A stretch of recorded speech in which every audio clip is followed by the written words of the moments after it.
following the day's events, and I'm pretty sure that you could categorize the past few weeks as perhaps the most dramatic when it comes to political transitions in the country. But now Joe Biden, he is president, an historic inauguration, if you think about it in many ways. Talk to us about some of the highlights.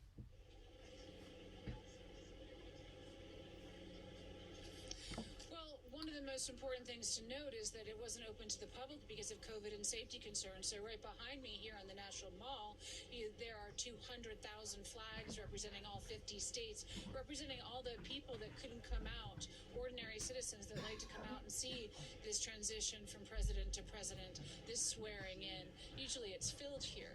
So there was just a small socially distanced group on the steps, the West Steps of Congress. We saw the pageantry of the performance, Lady Gaga singing the national anthem, for instance, really landing on that line. The flag was still there. Clearly a dramatic response to what happened at Congress 2 weeks ago. More highlights were Kamala Harris as the vice president, first woman, but she's also the first black person and first South Asian person of ancestry to hold that office. So that's quite a number of firsts and shattering of glass ceiling for the vice presidency.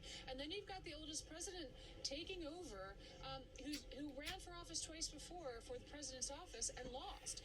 Somebody who's been here in government for 45 years. And now he walked into the White House after giving his wife a big hug and their grandkids and two living children walked in with them.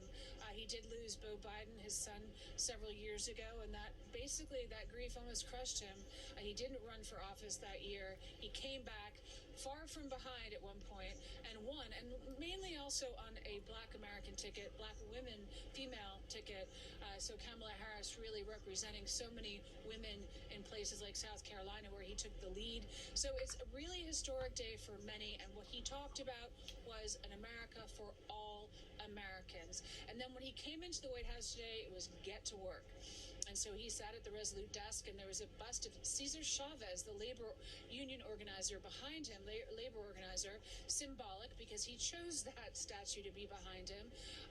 He was choosing symbols in his new Oval Office to represent unity and bipartisanship in terms of leadership and other choice memorabilia, American history, paintings, a bust of Martin Luther King Jr., a bust of Robert Kennedy Jr., both assassinated during the Civil Rights era, to underscore how much civil rights is important to him, how much it's important for him, as he said, to heal this nation, that he's bringing his soul to the job, that he's here to make sure that people and generations to come see that his administration met this challenge, met the challenge of this time. First off is COVID, and second off is an economic crisis rivaling that of the Depression.